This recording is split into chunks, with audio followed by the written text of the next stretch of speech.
नमस्कार दोस्तों, स्वागत है आपका हमारे YouTube चैनल महादेव योगी पर। आज की वीडियो में हम बात करेंगे वेट लूज करने वाले और मेटाबॉलिज्म को बढ़ाने वाले प्राणायाम के बारे में। जानेंगे इन प्राणायाम को करने की प्रॉपर विधि, क्या सावधानियां रखनी है और कहां पर हमें गलती नहीं करनी है। इन सब के बारे में डिटेल्स में जानकारी लेंगे। तो चलिए शुरू करते हैं। ओवरवेट एक बहुत गंभीर और बहुत बड़ी समस्या है। वेट अगर बहुत ज़्यादा बड़ा है, उसके कारण कई सारे प्रकार की गंभीर समस्याएं हो जाती है। स्वास्थ्य ठीक नहीं रहता।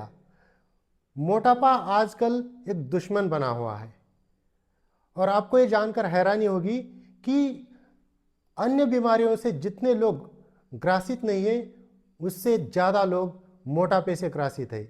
और हमारे भारत देश में आजकल जिस प्रकार की लाइफस्टाइल और खान पान चल रहा है, वैज्ञानिकों का कहना है कि आने वाले कुछ समय में 50% लोग ओवरवेट होंगे और ये बहुत बड़ी एक गंभीर समस्या है। आप जैसे ओवरवेट हो जाते हैं, वेट आपका बहुत ज़्यादा बढ़ जाता है, तो आपके जो इंटरनल ऑर्गन है उनके ऊपर अतिरिक्त प्रेशर आ जाता है और वो अच्छे से कार्य नहीं करते। परिणाम स्वरूप आपको जटिल बीमारियां हो जाती है। इसी के साथ साथ हमारा पाचन तंत्र हमारे स्वास्थ्य का आधार है। अगर आपका पाचन अच्छा है तो आपका वेट भी नहीं बढ़ेगा और आप स्वस्थ रहेंगे, चुस्त रहेंगे और तंदुरुस्त रहेंगे। शरीर आपका एनर्जेटिक रहेगा, स्फूर्तिला रहेगा और आप बीमारियों से कोसों दूर रहेंगे। इसलिए पाचन का अच्छा होना अत्यंत आवश्यक है। आजकल कई सारे कारणों की वजह से मेटाबॉलिज्म बहुत स्लो हो रहा है। जंक फूड जिस प्रकार से हम खा रहे हैं, इसकी वजह से और अन्य कई कारणों की वजह से, नींद कम लेने की वजह से, कई कारणों की वजह से हमारी जो पाचन शक्ति है वो क्षीण होती जा रही है। तो आज मैं आपको ऐसे 2 प्राणायाम बताऊंगा जिनका अगर आप नियमित रूप से अभ्यास करते हैं तो 100% आपकी पाचन शक्ति बढ़ेगी और आपका वेट भी घटना स्टार्ट हो जाएगा। लेकिन इसको आपको नियमित रूप से करना पड़ेगा। ये नहीं कि 2-4 दिन किया, 8 दिन किया और उसके बाद उसको छोड़ दिया। रेगुलर करना पड़ेगा। कम से कम 3 महीने के बाद आपको इसके रिजल्ट बहुत अच्छी तरह से दिखना स्टार्ट हो जाएंगे। तो आपको एक जीवन का एक भाग बनाना है। जैसे हम नहाते धोते प्रतिदिन है, खाते प्रतिदिन है, तो प्राणायाम भी हमें प्रतिदिन ही करना है। इसमें कोई छुट्टी लेने की जरूरत नहीं है, रोज कीजिए। इतने लाभदायक होंगे कि आपके अंदर अगर कोई भी समस्या है, अपने आप धीरे धीरे करके वो समाप्त हो जाएगी और आप एक स्वस्थ और निरोगी जीवन जिएंगे। तो सबसे पहले हम बात करेंगे वेट लूज करने के लिए और पाचन शक्ति बढ़ाने के लिए कपालभाति। कपालभाति योग के अंदर, षटकर्म के अंदर आने वाली एक शुद्धि क्रिया है, एक ब्रीदिंग एक्सरसाइज है और ये इतनी इफेक्टिव है कि आप सोच भी नहीं सकते। कपालभाति से 99% बीमारियों को ठीक किया जा सकता है। आपके शरीर को डिटॉक्स करने के लिए, आपके ब्लड को प्योर करने के लिए, आपके शरीर के एक एक सेल को एक्टिव करने के लिए कपालभाति बहुत ही इफेक्टिव है। कपालभाति का अभ्यास, अब इसमें क्या है कि देखिए सावधानियां क्या है कि जिनको भी हृदय से संबंधित समस्या है, हाई ब्लड प्रेशर की समस्या है, कोई मेजर सर्जरी हुई है जैसे बाईपास सर्जरी वगैरह हुई है, उन व्यक्तियों को कपालभाति टालनी चाहिए या हाई ब्लड प्रेशर वालों को धीमी गति से करनी चाहिए। बाकी जो नॉर्मल लोग हैं उनको प्रतिदिन मिनिमम, बॉटम लाइन कह रहा हूँ, मिनिमम 5 मिनट तो करनी ही है। आप अपने क्षमता के अनुसार इसको 10 मिनट, 15 मिनट, आधा आधा घंटे तक भी कर सकते हैं। आप अगर ओवरवेट है तो आप 15 मिनट प्रतिदिन कपालभाति करके देखिए और चमत्कार की तरह रिजल्ट मिलेंगे। लेकिन करना ठीक तरह से और प्रॉपर तरीके से, गलतियां नहीं करनी चाहिए।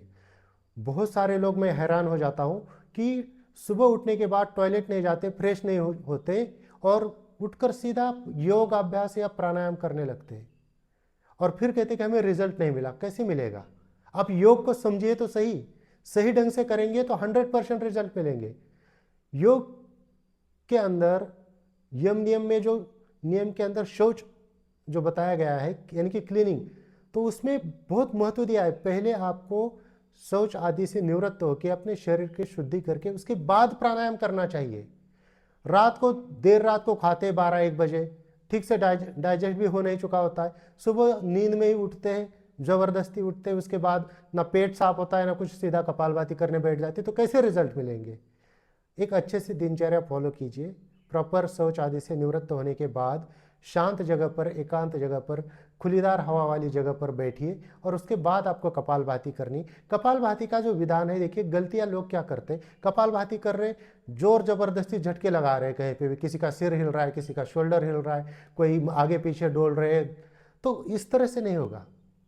आपको अच्छे से प्रॉपर ढंग से करना पड़ेगा। इसकी जो स्पीड है, आपकी एक लयबद्ध तरीके से कपालभाति करते जाना चाहिए। ऐसा नहीं कि 2-4 जोर जोर से सांसें ली उसके बाद फिर अपने नॉर्मल रूटीन में आ गए, ऐसे नहीं। इसकी जो स्पीड बताई गई है वह 1 मिनट में 60 से 120 के बीच में आपके स्ट्रोक लगने चाहिए कपालभाति के। और कपालभाति में बहुत सारे लोग गलती ये भी करते हैं, देखिए क्या कर रहे हैं, सांस छोड़ भी रहे, सांस अंदर भी खींच रहे। कपालभाति में सांस को अंदर खींचने की जरूरत नहीं है, सिर्फ एक झटके से सांस को बाहर छोड़ते जाना है। आप किसी भी आसन में इस प्रकार से कोई भी मुद्रा लगा के आप बैठ सकते हैं। इसमें चाहे तो आप आंखें खुली रख सकते हैं या चाहे तो आंखें बंद भी कर सकते हैं और सीधा बैठिए। और इसमें जो स्ट्रोक लगेगा और पेट की जो मूवमेंट होगी, आपके जो नाभि है, नाभि से जो निचले वाला हिस्सा है, वो निचले वाले पेट को हल्का सा ऐसे पुश होगा और वो अपने आप होने लगता है जब आपकी प्रैक्टिस हो जाएगी। बाकी कहीं पे भी आपको जोर जबरदस्ती करने की जरूरत नहीं।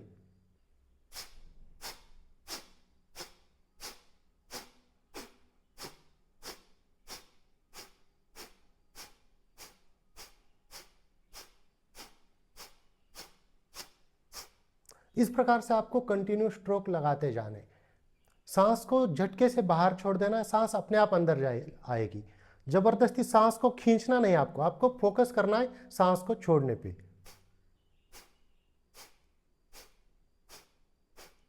इस प्रकार से आप करते रहिए। इसको आपको सुबह सुबह खाली पेट करना चाहिए, बहुत लाभ मिलते हैं। जिनको सुबह टाइम नहीं मिलता और वो अन्य टाइम पे करना चाहते हैं, उनके लिए खाना खाने से 3 घंटे बाद ही करना है। ऐसा नहीं कि खाना खाया आधा घंटा हुआ, 1 घंटा हुआ और कपालभाति करने बैठ गए, ये नहीं, ये गलती नहीं करनी है।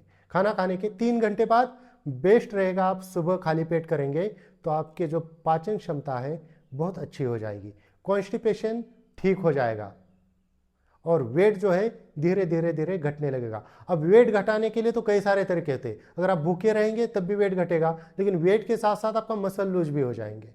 तो मसल लॉस जब होगा तो वो अच्छा नहीं है आपके शरीर के लिए। वेट बेशक धीरे धीरे कम हो, थोड़ा कम हो, लेकिन वो हेल्दी वेट लूज होना चाहिए। आपको फैट को कम करना है, आपको शरीर के मसल को कम नहीं करना।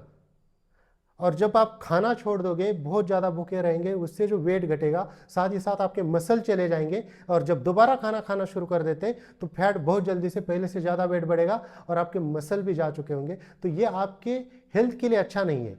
तो आपको जो वेट घटाना है, आपके डाइट को बंद करने की बजाय अच्छा कर लेना है, अच्छी डाइट लेनी है और फिर आपको सूर्य नमस्कार, कपालभाति, इस प्रकार के चीज़ें करनी है। फिर आपका धीरे धीरे वेट जो है वो घटना शुरू हो जाएगा। तो कपालभाति में सावधानी से आपको इस प्रकार से करना है, प्रॉपर तरीके से करना है। अब दूसरी बात, हमें करेंगे भस्त्रिका प्राणायाम।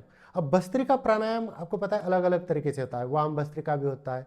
तो 2-3 प्रकार से भस्त्रिका किए जाते हैं, लेकिन हम इसमें थोड़ा मॉडिफाई करके थोड़ा अलग तरीके से करेंगे। आपको हाथों को इस प्रकार से रखना, आप चाहे तो मुट्ठियां बंद करके रख सकते हैं या ऐसे रखिए। और क्या करना है, सांस को अंदर भरते हुए हाथ को ऊपर ले जाना है। जब सांस अंदर भरेगी तो कोई झटका वगैरह नहीं, डीप और लंबी ज़्यादा क्वांटिटी में सांस भरने से। फिर झटका देते हुए हाथों को नीचे लाते हुए सांस को छोड़ना है।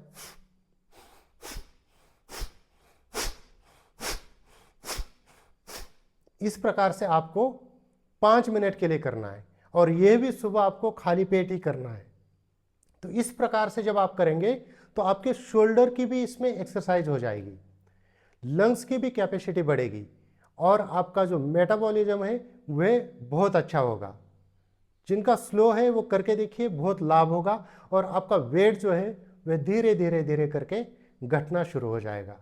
तो बहुत ही इफेक्टिव रहेंगे कपालभाति और भस्त्रिका प्राणायाम। जैसे मैंने इस तरह से बताया आपको, ये ब्रीदिंग टेक्निक आप करके देखिए, 100% आपको बहुत अच्छे रिजल्ट मिलेंगे। तो दोस्तों ये थी कुछ जानकारी वेट लूज और मेटाबॉलिज्म को अच्छा करने के लिए प्राणायाम के बारे में। इसी प्रकार से और जानकारी के लिए हमारे चैनल को सब्सक्राइब कीजिए, इस वीडियो को लाइक कीजिए, अपने दोस्तों के साथ शेयर कीजिए। स्वस्थ रहिए, मस्त रहिए। धन्यवाद।